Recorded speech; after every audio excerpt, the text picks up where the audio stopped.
Good morning, everyone. Thank you for joining us for the Kids Managing Conflict third annual symposium. First time online, given what we're all challenged with right now with COVID. I'm really excited that we're able to offer this program to you online today. My name is Ann Sawyer. I'm the Vice President of Kids Managing Conflict. I'm very excited about this program today. It's navigating difficult conversations with Dynamic Mindfulness with our presenter, Bidyut Bose. And I have no doubt you all will get a lot from this program today. Just so you know, it is going to be in a dialogue conversation format. We are in a meeting format, so we encourage you to interact. I have muted you all upon entry, but you have the ability to unmute yourself. So we're going to just ask you to be mindful of the noise in the background and to only unmute yourself when you're engaging in conversation with BK. If you have any other questions, you're more than welcome to private message me directly, and I can hopefully help you on the technology side. But without further ado, I want to thank you all for being here today, and I'd like to introduce all of our boss and the president of Kids Managing Conflict, Sally Patchen. Thank you all for being here today. Good morning, everyone. I too would like to welcome you to our third symposium on kids managing conflict. After we had to cancel our March event, it was not kind of disappointing. It was very disappointing because we'd much rather be with you all in person. But we have a great program this week, and we're excited to have you all be with us. Just so you know, we are recording all of the sessions this week, and this particular one with Bidyut Bose will be on our website for 1 week, so you will be able to see it anytime you would like to. So we're just delighted that you're here. We hope that you are all safe and well, and without further ado, I will turn this over to board member Chuck Irvin, who will be introducing our speaker for today. Good morning, everyone. I am Chuck Irvin, and I'm coming to you from the little town of Downeyville in Northern California today. Bidyut Bose is the founder and executive director of Niroga Institute, a 15-year-old nonprofit that has brought trauma-informed dynamic mindfulness, that's also known as D-Mind programs, directly to 65,000 children and youth in schools, alternative schools, and juvenile detention facilities. Niroga has conducted D-Mind trainings for over 15,000 educators, mental health professionals, social workers, and criminal justice officials who have brought D-Mind to an additional 600,000 youth. Bidyut is the lead author of a comprehensive dynamic mindfulness curriculum published by W.W. Norton. He presents at conferences and conducts training nationally and internationally. Bidyut is committed to developing the whole child and the adults around them, transforming lives and communities. Please welcome Bidyut Bose. Thank you, Chuck, for that introduction, and thank you, Ann, for setting some of the parameters for this session. It's an honor and a privilege to be here with all of you this morning, and that's California time, depending on where you are in the world. A couple of things, as Ann mentioned, I'd like to make this as interactive as possible. It's not a one-way download. We'd like to get your thoughts and comments and questions in real time. So feel free to raise a hand, to type something up in the chat window and so on, and we'll keep an eye on that so we can fold all of our collective intelligence and experience and learning into this conversation. I will try to go till about 10:45 or so, and then have a little bit of time at the end for extended Q&A as well. And so I will be going in and out of sharing a small PowerPoint deck, and when we are practicing together, perhaps we'll be able to see each other doing the practice and then go back to the deck in due course. And so to start with, talking about dynamic mindfulness, perhaps we should begin with a little bit of practice. And so I'm going to pull up the PowerPoint deck.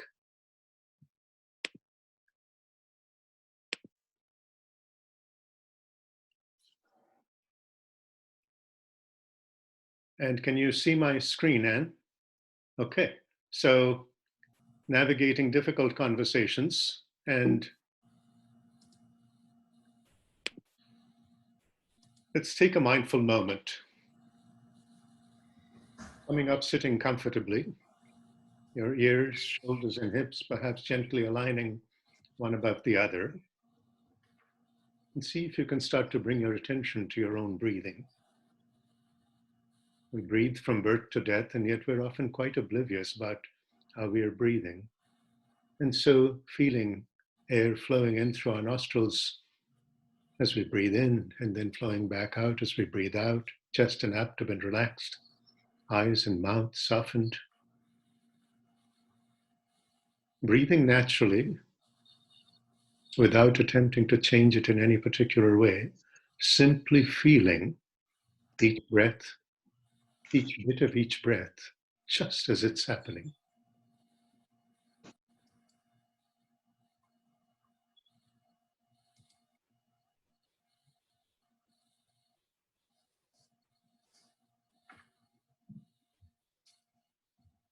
As you continue with this bit of slow and deliberate mindful breathing, let's add another layer to it, a bit of rhythm, breathing in to a count of 3 or 4, and breathing out twice as slowly to 6 or 8, perhaps like this. In, 2, 3, out, 2, 3, 4, 5, 6. Your own count, your own pace, feeling each breath, and perhaps watching it. Its pace, its depth, its texture, its flow, breath by breath and moment by moment.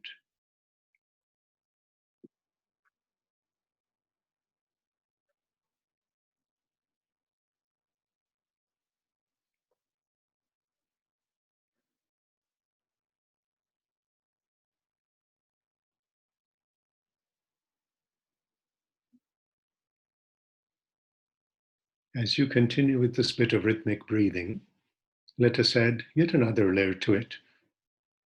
Just like you see in the image in the PowerPoint, this is a couple of student peer leaders, along with our program manager in the center, leading a group of school and district leaders in a large urban school district. A hand perhaps resting on your belly, your abdomen. Your other hand could be resting on your first hand or resting on your heart.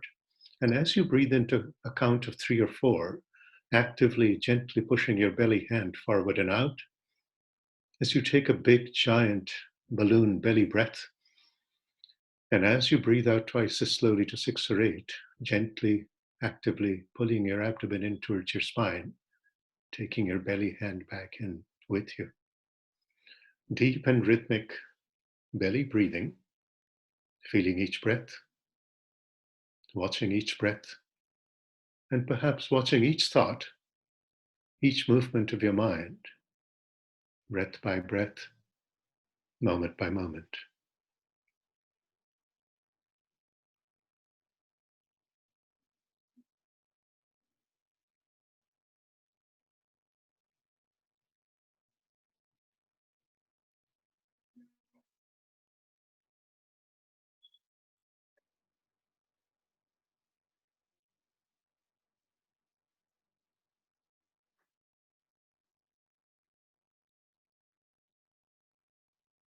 And now one more layer of mindfulness as you continue this bit of rhythmic belly breathing.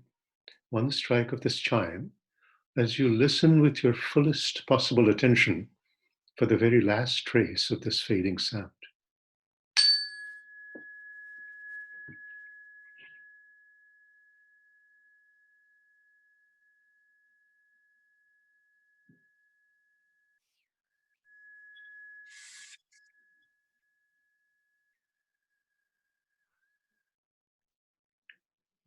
Thank you all, as we softly open up our eyes coming back to join our huddle.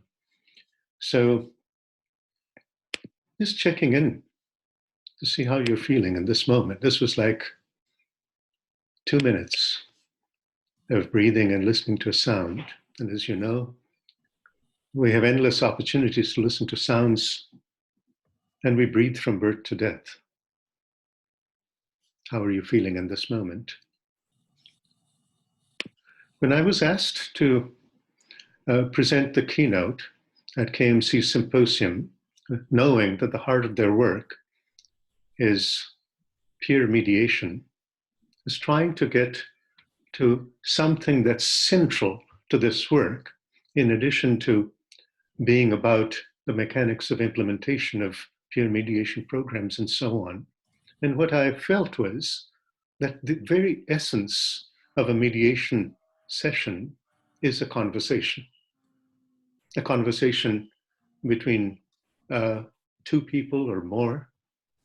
And what makes a mediation session often necessary is that the conversation is difficult. And so how do we navigate difficult conversations that then starts to have an impact on perhaps every single mediation session? And of course, as I have asked school and district leaders in our work over 15 years, I've often asked, what are some of your big stresses? This is the adults that are around these youth that we're trying to get into mediation.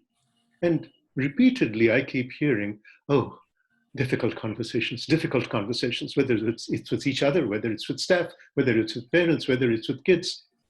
And so in that context, I thought, let's focus this hour on discussing navigating challenging conversations. Of course, we have search engines at our fingertips. And so as you type in navigating difficult conversations into large search engines, all of a sudden you have 17.5 million instant advisors. Let's look at what they're saying. So examine your assumptions, emotions, prejudices, practice listening. How are we supposed to do that? Who is your opponent? Which of your buttons are being pushed? Already setting up an adversarial relationship. There's me and there's my opponent. Speak candidly, remain detached from outcome, problem solve. How are we supposed to problem solve? Nonviolent communication, a progression from observations to feelings to needs to requests and so on. And then 4 steps, 8 steps, 12 tips, there's no end of possibilities. Inquiry, acknowledgement, advocacy, problem solving. And then 12 tips, know your objective, preserve the relationship, develop conflict resolution skills, another opportunity to look at advice. This is 10 times more, 170 million instant advisors telling us how to develop conflict resolution skills. And then finally, very practical, stay at the same eye level, speak directly, etc., etc. So you start to see that there's no end of people telling us what to do, and yet we all know, any one of us who's been in a difficult conversation ever, that there's something more that needs to be done here. What is that? And how do we do that? And so perhaps starting with something very foundational. You look at a little seed that grows into a little seedling, a start, and then a plant, a tree, and so on. There's a progression. We start with thoughts, the very seeds in our minds that then drive words, which in due course drive actions, which then develop habits, which sculpt character, and which actually leads to the very destiny of our lives. We know this general trajectory. We know the importance of words that are central to conversations in this progression. And even as we look at what organizational experts talk about in terms of human effectiveness research, that who we are determines what we say and what we do, and that drives the very tenor of our work, of our lives. And so continuing with some foundational work of people like Stephen Covey and Jim Collins and Peter Sankey and others, looking at human effectiveness. What are some of the qualities, the behaviors of really effective leaders. And we find a reference to something that's often called the 10-90 rule. They're saying that 10% of our lives is determined by what happens to us, and about 90% of our lives is determined by how we respond. That may initially seem a little counterintuitive. If I asked you, for example, what are some of your big stressors?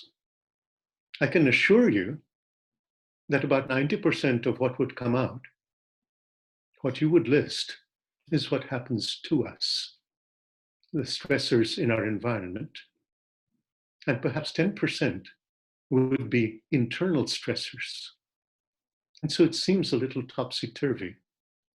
And yet we know that there's an essential truth to this, because we don't really have much control over what happens to us, but we can absolutely determine how we respond. I'll share a story with you from one of our student peer leaders. This is Chris, a 17-year-old African-American kid in an alternative high school in a challenging part of Oakland. And this school, where we'd been working for a bit, the principal was enlightened, said, take some of the most traumatized kids in my school, and why don't you see if you can turn them into peer leaders of dynamic mindfulness, so they can share this practice with others in class, outside of class. They can bring it to their teachers. They can take it out into the community, to their families, their siblings, their friends. And so we said, sure. We cut our teeth on the most challenging. We can do that. We said, I'll give them academic time, an hour and a half, 2 hours each week. Take them, develop them into leaders. And so this school happens to be a few blocks away from our training center in Oakland. And so our program managers would take a group of about 15 youth, bring them to our training center. They sit in a big circle, they practice, they learn about the practice and so on. And one morning, a guest wanted to attend this particular program to witness what was going on. And so I came along with them. And our program managers did what they usually do. Oh, BK, you're here. Why don't you lead today? And of course, I haven't seen any of these kids. They haven't ever met me. And I'm thinking fast, how do I engage them? And so I said, okay, 2 questions. One is qualities, behaviors of peak leadership. What are some qualities that come to mind? Whether it's a leader that you have seen, that you've heard about, that you've watched, that you have even yourself, that you've exhibited. What qualities, what behaviors make for an amazing leader? And so you can imagine these kids sitting in circle came up with wonderful words: passion and honesty and integrity and vision and imagination and so on. I mean, if our leaders encapsulated even a handful of these qualities, this world wouldn't be going to hell in a handbasket. And so that came pouring out, tumbling out, which is great. And so then I said, okay, second question. You guys are learning a practice, trauma-informed mindfulness, movement-based mindfulness. What do these qualities that you just enumerated, that you just listed, what do they have to do with this practice? And so they thought for a bit. And that's when Chris came out with something that is etched in my memory from several years ago. He looked at everyone in the circle and he said, you know what? Horrible things have happened to me in my life so far. Pin drop silence in the room. All eyes on Chris. He said, and terrible things have happened to those around me. But you know what? As I keep doing this practice, I feel like those horrible things that have happened to me, those terrible things that have happened to those around me, they don't affect me quite as much as they used to. And that makes me feel so powerful. With his hands, with his fists, with his arms, with his body, he was articulating a core realization. All the problems in Oakland, the unemployment, the poverty, the gangs, the guns, the drugs, all of them haven't just melted away. And yet what Chris had tuned into with the power of this practice, an ancient practice, universal, across the ages, throughout every culture in human history, this power of self-reflection of the human mind, he was tapping into a place inside of him that no amount of external chaos could touch.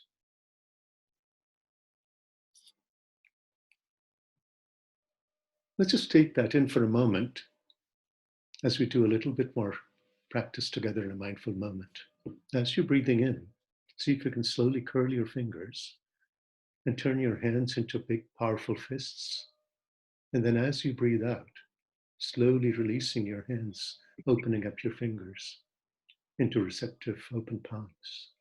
Breathing in, gently closing your hands into tight fists, and breathing out, perhaps twice as slowly, opening your hands up, uncurling your fingers. A couple more times at your own pace. As you continue to be fully aware of what you are doing, just as you're doing it.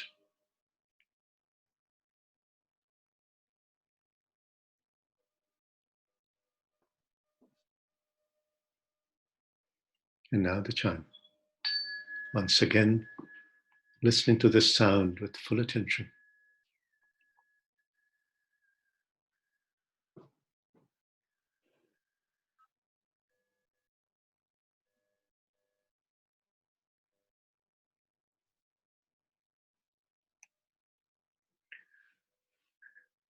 And so at the heart of difficult conversations is stress.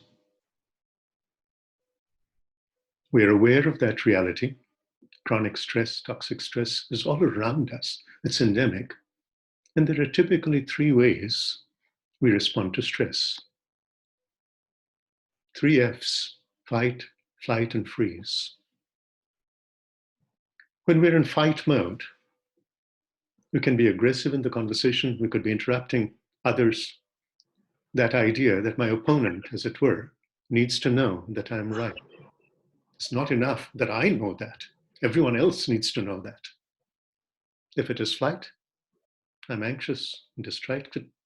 I'm avoidant. And if it is freeze, I'm silent. I'm a little scared, intimidated. I'm sad. I'm depressed. I just want to vanish, to disappear. And so this is, of course, our sympathetic nervous system playing itself out. Fight, flight, and freeze, back and forth. Sometimes one, sometimes the other, sometimes a combination. These are, of course, primitive responses, impulses that our brains are wired to engage in as a way to survive. And yet, these impulsive behaviors don't lead to meaningful conversation that's essential to conflict resolution, peer mediation. And so let's look at cutting-edge neuroscience and see what happens when indeed our brains are subjected to too much stress for too long. And that's during the session of peer mediation, before, after, looking at what's saturating our lives. And neuroscience is saying 4 things happen when we are chronically stressed. As I list these out, start thinking about the implications of this in your own lives and in your work. Focus and attention are harder. You immediately think, okay, that's central to not only learning readiness and academic outcomes in school, but basically focus and attention is the difference between hearing and listening, between seeing and perceiving. We know the difference between hearing and listening.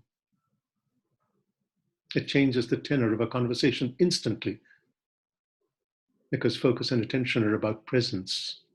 It's about being fully there.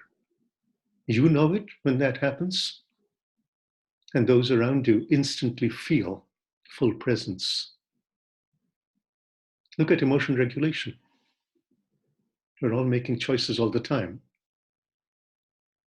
And yet neuroscience is gently telling us that it is harder to choose well, to choose what is good for us in the long term, than what feels merely pleasant in the short term when we are chronically stressed out. That affects everything we do, everything we say, everything we think.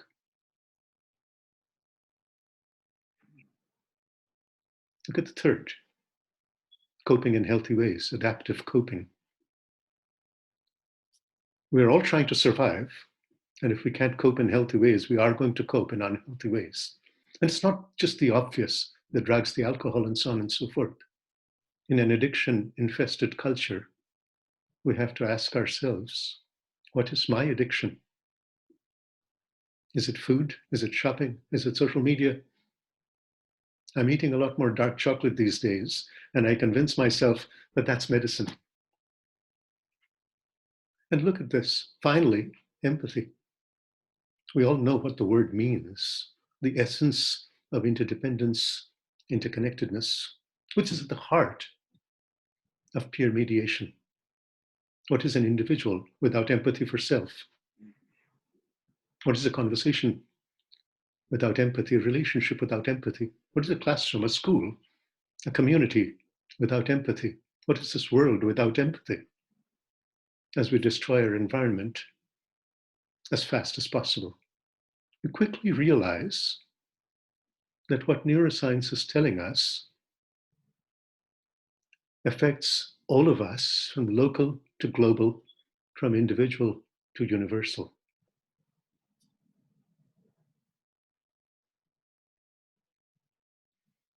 As we take this in, let's take another mindful moment.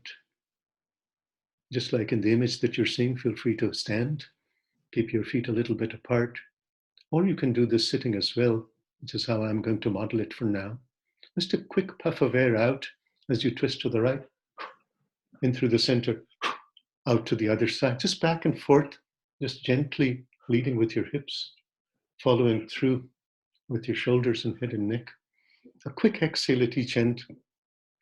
Your inhale will take care of itself as you transition through the center. And slowly reducing the oscillations, coming back to neutral.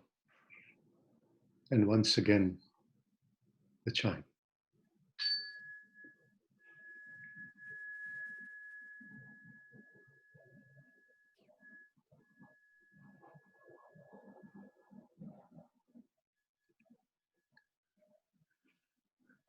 So as we think about these implications, let's also take a quick look at what's really happening inside. And this also will give us some pointers on how we need to think about the power and the potential of even these tiny mindful moments that we're taking as we go along. When neuroscientists were looking at the waves, the waveforms, the frequencies that are generated in our brains when we engage in different functions, they came up initially with 3 bands. They named them after the first 3 letters of the Greek alphabet, alpha, beta, and gamma. And so alpha was essentially 0 to 12 cycles per second, where you're just waking up. And then from there, beta, the next band, 12 to 40, where now you're navigating the familiar world, waking consciousness. So for example,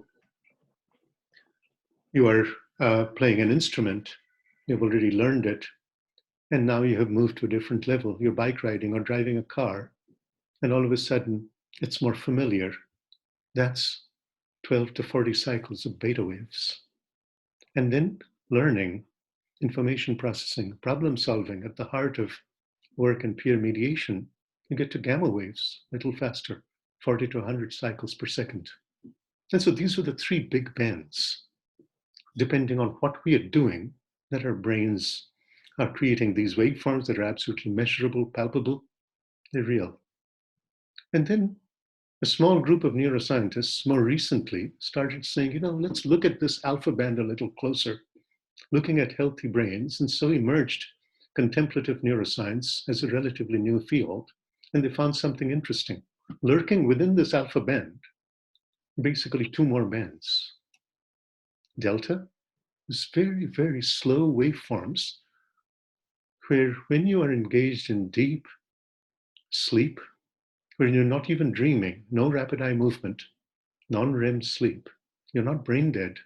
Your brain is producing these very slow waveforms from 0 to 4 cycles per second. And then the next band that they called theta, they weren't even quite sure what to really call that state, but they just named it relaxed, 4 to 8. So alpha, the 0 to 12, became 0 to 4, delta, 4 to 8 theta, and then alpha became the 8 to 12. And then they started honing in on alpha and theta. And that became quite interesting. What is the state? They started to refer to this state as a state of relaxed alertness. That's an interesting nomenclature, right?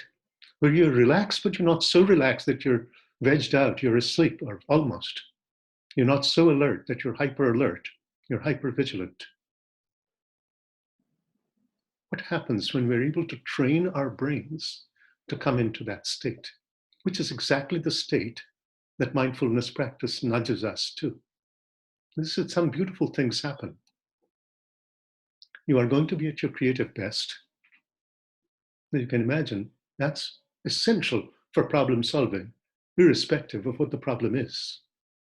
You're going to be at your intuitive best. We all know that intuition is a beautiful thing. It's something beyond what we see on the surface.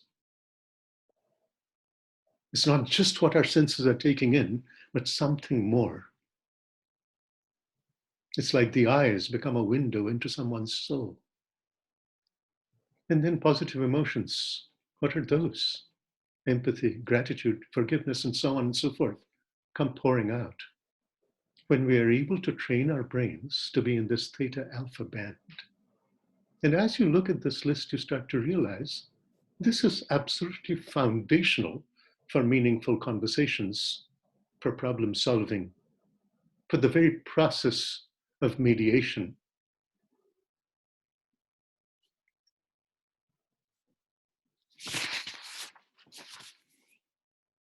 And so how do we get our brains to get to and stay in this band on demand when we need it the most?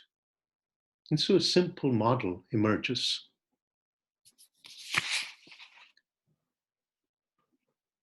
We're all made of 3 parts.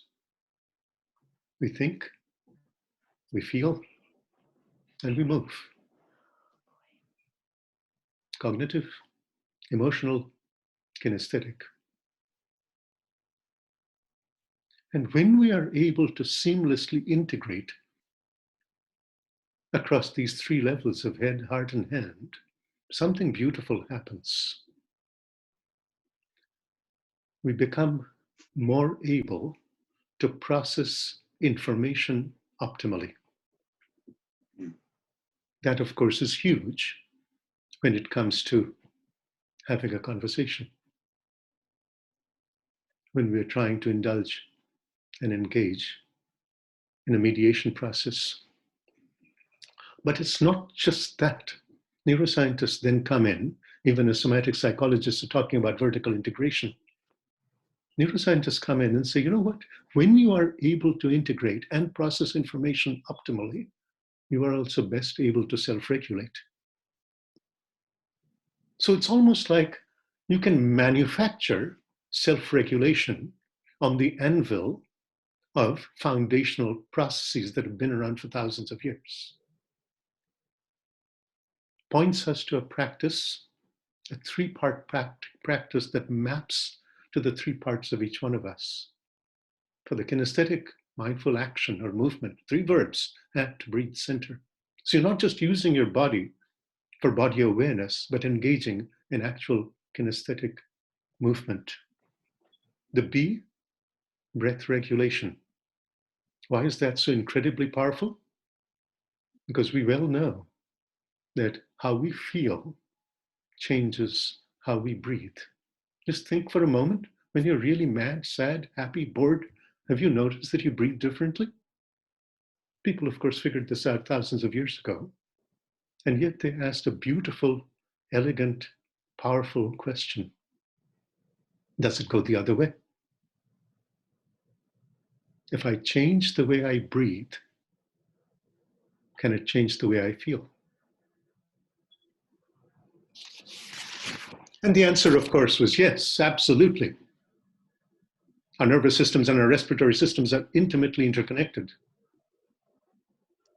And even as we know that it's much harder to change the way we feel, it is significantly easier to change the way we breathe. For example, if somebody's engaging in a conversation and they're losing it, they're becoming overwhelmed, they're getting agitated, and we shout at them, hey, calm down. How is that supposed to help? Can you give them a breathing technique that actually immediately helps them to calm down? That would be powerful, useful. And then finally, the C, centering our minds in the present as opposed to allowing it to shuttle off to past or future, which it is very good at doing. And so if you think about the opening practice and our little mindful moments, you can see a little integration of these three. But in a couple minutes, a little bit of mindful movement connected with simple ways of breath regulation, and then using the chime, one of our sense organs, the sense of hearing, to pull our minds into the center. And all of a sudden, you've got a three-part practice at breathe and center that maps to the three parts of each one of us, the cognitive, the emotional, the kinesthetic, and that allows for optimal processing of information and self-regulation.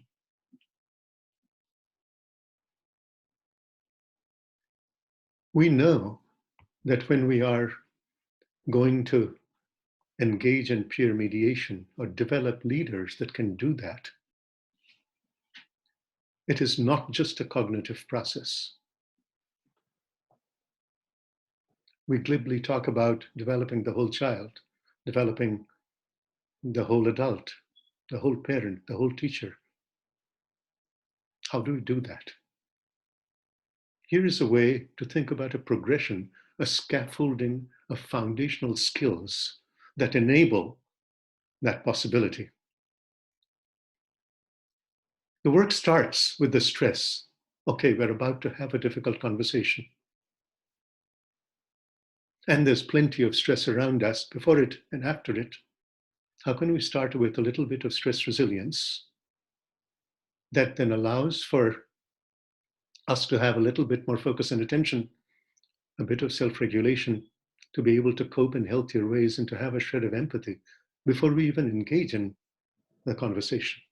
And so moving from overwhelmed to more optimal more often. Once stress resilience kicks in, self-awareness starts to develop. That little distinction that is hugely important, where I go from I'm mad or I'm sad to I feel mad, I feel sad. That's a profound shift where I'm not completely subsumed, overwhelmed by a powerful emotion. I'm able to put a little bit of distance between my emotion and me, the witness of that emotion. And once that starts to develop, then emotion regulation kicks in. Acting rather than reacting, choosing our response. These first three are, of course, intrapersonal, that changes on the inside. And then with a little bit of practice, we find that it actually goes beyond ourselves, moving us from me to we, from mine to our, and so on, which is foundational for a conversation, for a relationship. These, of course, map elegantly to the 5 core competencies of social emotional learning. And so as you mull this over, let's take a mindful moment. We hold a lot of tension in our shoulders and in our necks, in our sedentary lives. So let's try this. Once again, sitting or standing tall, breathing in, shoulders up towards our ears just as far as possible. And then breathing out nice and easy, shoulders dropping down towards the floor, just as far as you're able. Breathing in and shoulders up. Breathing out and shoulders down. One more time at your own pace, feeling your shoulder blades just sliding up on the inhale and gently coming back down as you're breathing out. It's beautiful. Shoulders can go up and down, but they can also go forward and back. And so next, breathing in, chest opening up, shoulders rolling back, feeling your shoulder blades just gently heading in towards each other. And then as you breathe out, your shoulders coming forward, chest caving in, shoulder blades just peeling apart. Breathing in, shoulders back. And this is not about speed, it's about range of motion. Breathing out and shoulders forward, just as far as possible. And then one more pair at your own pace.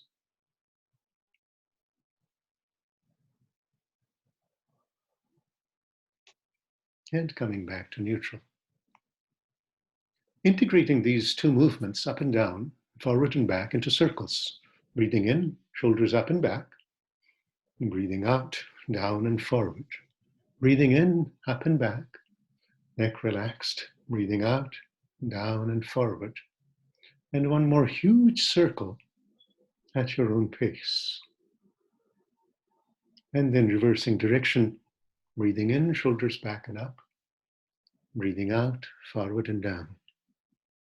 Breathing in, back and up. Breathing out, forward and down. And one more huge circle at your own pace. Slowly coming back to neutral.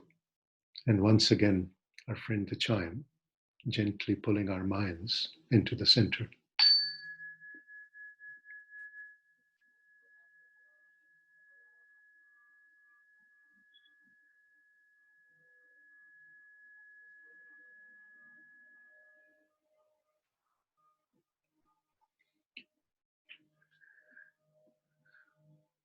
Yet another insight from neuroscience that helps us get a perspective on this kind of practice. Executive functions are higher order thinking, like selective attention, self-control, working memory, cognitive flexibility, reasoning, and you start to quickly realize that for a peer mediation session to be effective, cognitive flexibility is fundamentally essential to be able to take in each other's perspectives and so on and so forth. And why are they so incredibly important, even beyond just a peer mediation session? Yes, academic performance, productivity, and so on, but just look at the first two. Executive functions enhance the likelihood of healthier choices. So perhaps we're moving from late intervention, where a peer mediation session is absolutely necessary to even, the hint of the possibility of that need, to basically preempting that need and prevention. And then look at the last, enhancing the quality of life, an essential commonality among each one of us. And so Adele Diamond, a professor of developmental cognitive neuroscience at University of British Columbia, who spent her entire life looking at executive functions, has published a seminal paper, about 300 pages, looking at 179 studies, 193 publications from around the world. So out of all the techniques that we have to develop executive functions, what is optimal? She scored them, she ranked them, she looked at computerized cognitive training, non-computerized cognitive training, she looked at neurofeedback, she looked at sedentary mindfulness, movement-based mindfulness, she looked at a miscellaneous category, art and music and theater and sports and so on and so forth, that we all think should help with developing executive functions. And guess what she found? That mindfulness practices involving movement yielded the strongest results in every one of the categories that she was looking at. And so here's the reference. Oxford University Press just published this in January of 2020, so it's hot off the press.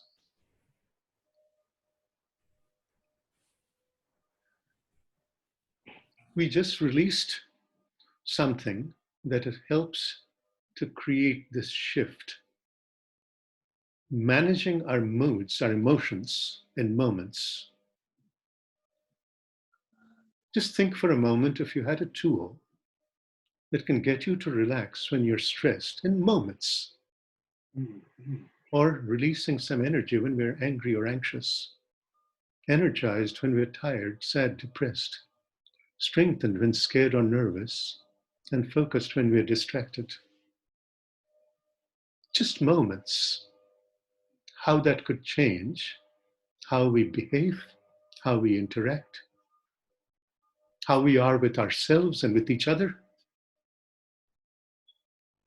And so a tiny little library of 2-minute videos that help us shift our mood in moments is one of the things that we just released, and people are loving it. It used to be actually a big poster 20 ways in which simple ABC practices, act, breathe, center practices that allows for this mood shift. Schools just love these. They put them up in every classroom, in every common area, and so on and so forth. And they're just thrilled that now this is available as a way to engage in before, during, after a peer mediation session. Because the key, of course, as we well know, is practice, practice, practice.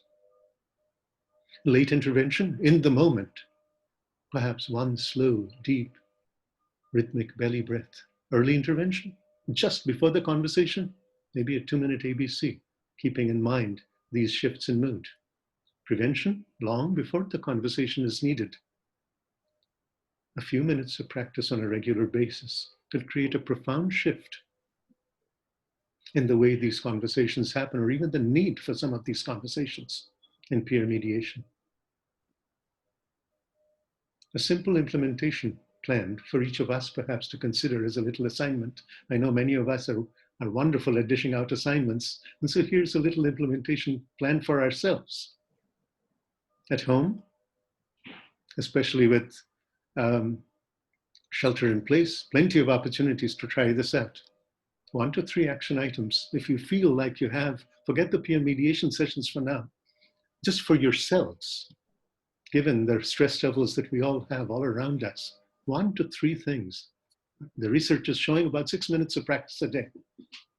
When you brush your teeth for 2 minutes twice a day, it's about the time that you spend brushing your teeth. And so what would you do? When would you do it? How would you do it, etc.? And you know the why. And then perhaps online, or in due course when school opens up, same idea, 1 to 3 action items. So just thinking about a structure for an implementation plan that could allow for a little bit of development of this practice that then enables us to share this with some level of authenticity. And leaving you with one more slide around resources. Trainings and webinars on demand, live online, in person. We don't just helicopter in and out with trainings. Niroga Institute offers coaching sessions, post-training follow-up support, exploring barriers and solutions to both personal and professional application. We provide the mood shifter, as I mentioned, a book, a curriculum that is formal, like Chuck mentioned. It's been published with 48 scripted, detailed lesson plans, and the full video library that's a multimedia offering, lesson summaries, extension activities, and so on, and our contact information. And so I'll stop the share and open up for Q&A. Okay, thank you so much. I have to say, so much of this program is focused around getting information and tools to teachers and administrators so that they can implement and integrate peer mediation into their schools and their practices. But I think in light of everything that everyone's going through right now, I think that the tools that you have preliminarily given today are going to go far and wide, both personally and professionally. So thank you for that. You're welcome, Anne. Does anybody have any questions for BK before we move on? We are going to be sharing the slides, and we'll definitely be sharing the resource list that BK showed at the end. So don't worry about that. There will also be, we are recording this program, so the recording will be made available at the conclusion of this as well. Any thoughts, comments, questions from anyone? BK, I just wanted to thank you for being with us this morning. It was such a pleasure. I really enjoyed the presentation, and I loved the breathing exercises. I love reminding myself to use that as a tool in my life. So thank you. Yes, absolutely. And what this points to is how you can take a movement-based mindfulness practice for all of the reasons we talked about, whether it's executive function, healing, trauma, and so on. The idea that you're using your body, not just for body awareness, whether proprioceptive or interoceptive. It's about actual kinesthetic movement. The same idea with the breath, not just becoming aware of your breathing. You probably noticed as I led you in breath regulation practices, that as soon as you bring your attention to your breath, often it gets a little slower, a little deeper. So that's great. but then to be able to slow down the exhale, to move our nervous systems towards the parasympathetic, the center, the grounded, or to shorten the exhale so you feel a little bit more energized. You got to experience a little of both. The trunk twist with the quick exhale, an energizer, pick me up. The slow exhale for focus, attention, relaxation. So those are the ways that we can play with how we use our breath in regulation to shift mood and affect. And then, of course, you have the centering, the ability to come into the present, engaging any of our senses, whether sight or sound or feeling or taste or touch. I have a question. This is Giti Javid. This was a brilliant presentation. Can you give a sample of your action plan that you had in your last, because I want to make sure I understand what action plan really is. Sure, of course. So the idea is, the neuroscience is fairly clear. If this practice is going to be, effective long-term, you need to practice it enough to be able to rewire your brain to change behavior. That's true of all of us. Neuroplasticity is real. Neurogenesis is real. And so I mentioned even 6 minutes a day. Doesn't even have to be 6 contiguous minutes. It could be 1 6-minute session. It could be 2 3-minute sessions. It could be 3 2-minute sessions. And so once you understand that, oh, I have to do this regularly, then you realize that given our to-do lists are all spilling over, that adding yet another thing to our to-do list is non-trivial, right? We have way too much to do and way too little time. So you have to be very smart about this. And of course, people have wrestled with this problem forever, that developing a regular practice and then sustaining it, let's face it, it's non-trivial. So what I'm having you do with this little implementation plan is saying, okay, I have to practice for about 6 minutes every day. When am I going to practice? Is it going to be first thing in the morning? Is it going to be last thing before I go to bed? That kind of a when. Can I fold it into transitions, in between meetings, in between peer mediation sessions, what have you? So the when, because you've already got a basis for the why and so on and so forth. Now it's implementation. Where am I going to practice? If it's going to be in my home, where? Let's pin it down. Let's make it real. Is it going to be during an online session? At Niroga, for example, we don't start any meeting at Niroga Institute, in person or online, without a couple minutes taking a mindful moment. It's just an organizational culture. So something for us to think about, whether you're thinking about it on your own or with others. And so when are you going to do it? Where are you going to do it? What are you going to do? So it could be a few movements that are so profoundly simple, right? A clenching of hands and opening up, a subtle movement that can be done with hardly any visibility. A little bit of shoulder movements when we're feeling tense in our shoulders, a little bit of a twisting of the spine. These are just very simple movements. You can pick almost any movement you want that you like to do, that you're familiar with, that you're comfortable with. We have hundreds of these in our curricula and videos and so on. But the idea is you can take any one of these and then add those dimensions of a bit of mindfulness in the movement and a little bit of coordination with the breath. And you'll see the transformative power in it in moments. And so that's basically the idea is, the when, the where, the what, and so on and so forth. So that all of a sudden, if you have a goal, as someone said, a goal without a plan is merely a wish. We aren't going to engage in wishful thinking here. We need to do more than that, given the challenges that we're all dealing with. So how do we turn a goal and objective into an actionable plan? So just like you all are familiar with SMART goals, let's make it specific, let's make it measurable, let's make it actionable, let's make it realistic, let's make it time-bound. And all of a sudden you'll see, in very short order, the impact of these kinds of practices that seem like they're almost nothing. But as we well know, almost nothing is something, and that something could be everything. And the more you do it, the more the kids will get comfortable with it too. BK, you have a question from Betsy. Yes. Or a comment. Hi. Well, first of all, I'd like to thank you for your presentation, and I find it very useful. And I like to do some of these practices already, but now I see more things that I could do.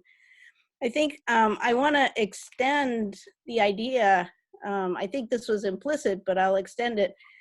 Just before the shutdown, Sally Patchen and I went to visit the Dean of the College of Education at Cal State Long Beach. And we were discussing how perhaps the work with kids managing conflict might intersect with the teaching program for the teachers at Cal State Long Beach. But it was very interesting because what she wanted and what she felt she needed was, what her students needed was how the teachers could work on stress and so forth, not the mediation program itself, but the actual stress of the teaching, and then actually get good at that, and then help the students do it too. So I think that this is a very helpful suggestion that will help us go in that sort of direction. Yes, you're absolutely right, Betsy. We often focus on the kids, on the youth, but the youth aren't in a vacuum. There are plenty of adults around them. In school, for example, only half their waking hours are in school. The rest of the time they're at home and they're in the community. Then you have these adults, whether they're family members, whether it's staff, whether it's teachers or counselors and administrators, all of that. And so at Niroga Institute, we've been doing this for about 15 years. And some of the things that are happening, in addition to all of our work in schools and juvenile halls and the ends of the school to prison pipeline, is basically things that we've been thinking about for quite a while. In service, we already do a lot of stuff. For example, working with cohorts of school leaders, district leaders to say, you guys need this. Chronic stress and difficult conversations is ubiquitous. These challenges are ubiquitous. So we do a lot of that. But more and more, I've been thinking we need to do more work pre-service, because many a time, educators, mental health professionals said, tears in their eyes. How come we weren't taught this when we were getting credentialed? That kind of an idea. But, this is foundational to, we get launched into the world with rose-tinted glasses to say, oh, we're going to change the world. But, it's the oxygen mask that we forget so easily, right? Every time we fly, we're reminded that you have to put on your oxygen mask on first before you even think about helping another with it. And so recently, it was January, just before all this lockdown and so on, that University of Massachusetts asked us to come out to their University College of Education. The dean was involved, the head of the teacher education curriculum development folks, and they basically said, can you help train our faculty? Can you help train our graduate students who are then going to be launched as teachers in the field with this idea of, trauma-informed mindfulness practices? Because the trauma, the vicarious trauma, is just ready, waiting for us to get soaked in. And after the 2 days of training over there, I remember getting a note from one of the chairperson of their teacher education program. So one of my most powerful takeaways was that I can practice this for 2 minutes at a time throughout my day. And can you imagine how beautiful that is? Given that we are so stressed out with so much that we have to do.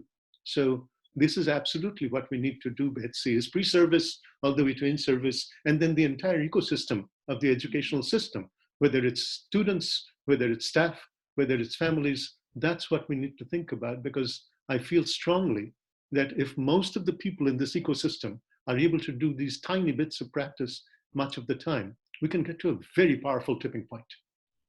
Yeah. Yes, thank you. Well, thank you again, BK. I think just getting us all present in the moment and taking this time for not only for ourselves, but for our professions, I think is invaluable, and we probably all need it more than we even realize at this point. So Well, thank you all, and really take good appreciate care. everything. Pleasure being with all of you today. Bye. Thank you, BK. Welcome. Bye. So just to close out, we have some other webinars this week I wanted to let you all know about. Tomorrow we have Comfort with Conflict, which is an interactive learning session with the Western Justice Center, not to be missed. It really goes through the logistics of implementing peer mediation training and getting it into the schools. Wednesday we have